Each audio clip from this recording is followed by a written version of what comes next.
मैं एक नया व्यापार शुरू करने जा रहा हूँ।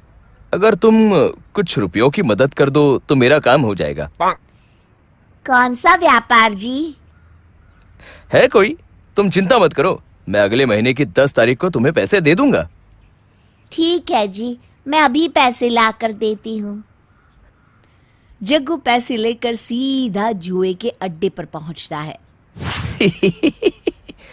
आज मैं इन पैसों से जुआ खेलकर मैं अपनी किस्मत बदलूंगा और यहाँ से ढेर सारे पैसे जीतकर घर जाऊंगा। लेकिन देखते ही देखते जग्गू जुए में सारे पैसे गंवा देता है। दूसरी तरफ विमला इस बात से अनजान रहती है। फिर एक दिन, सुनिए जी, आज 10 तारीख है, आप मुझे पैसे देने वाले थे, अब क्या हुआ जी? अब क्या बताऊं, मुझे व्यापार में ऐसा घाटा लगा कि मेरे पास एक दमड़ी तक नहीं बची। हे भगवान, अब क्या होगा? बनिए का उधार और इस घर का किराया सब मेरे मत्थे चढ़ा है जी, उनको क्या जवाब दूंगी? तभी वहां बनिया अपना उधार मांगने आ जाता है। मर गया रे। जग्गू उसे देखकर एक कोने में दुबक जाता है। अरे विमला बहन, आज तो तुमने हद कर दी। छोटी मोटी उधारी लेने के लिए बार बार तकाजा लगाना मुझे बिल्कुल पसंद नहीं है। 1 हफ्ते का समय देकर जा रहा हूँ, मेरी बकाया उधारी चुका दो, वरना मेरी दुकान से तुम्हारा हुक्का पानी बंद समझो। चलता हूँ, जयराम जी की।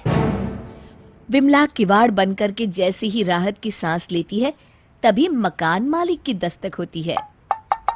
अरे ओ जग्गू, दरवाजा खोल। विमला दरवाजा खोलती है और अपने पति का बचाव करते हुए कहती है, जी वो घर पर नहीं है जी। ठीक है, तो तुम मेरी बात कान खोलकर सुन लो। इस मकान का मालिक होने के नाते पिछले 4 महीने से किराए के नाम पर मेरे हाथ में एक ढेला भी नहीं आया। हम बहुत जल्द आपका किराया दे देंगे, मेहरबानी करके आहिस्ता बोलिए, लोग सुन लेंगे। इस बात का ख्याल तुम्हें होना चाहिए। आखिरी बात, शाम तक मुझे किराया मिल जाना चाहिए, वरना अपना बोरिया बिस्तरा बांधो और यहाँ से चलते बनो। मेरा घर कोई धर्मशाला नहीं है। इस तरह मकान मालिक भी जले पर नमक छिड़ककर वहां से चला जाता है। बेचारी विमला लोक लाज के चलते अपने बचे कुचे गहने बेचकर कर्ज चुका देती है। सुमन दीदी, अगर आप इजाजत दे तो मैं दिन के साथ साथ रात की शिफ्ट में भी काम करना चाहती हूँ।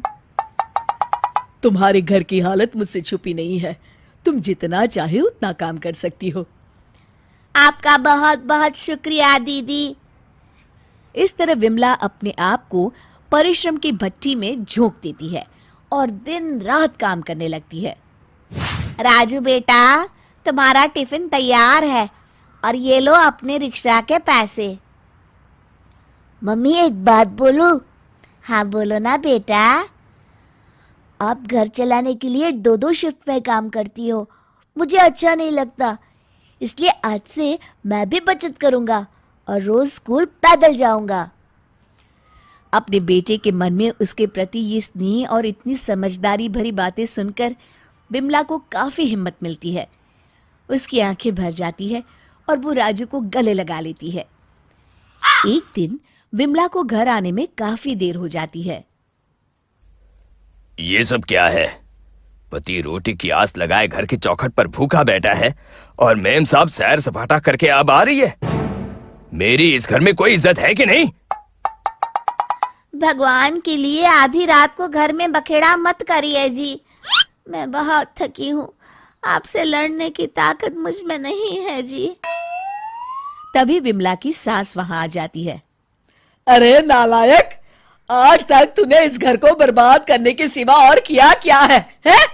1 रुपया तो कमाता नहीं है, ऊपर से बहू पर जोर दिखाता है।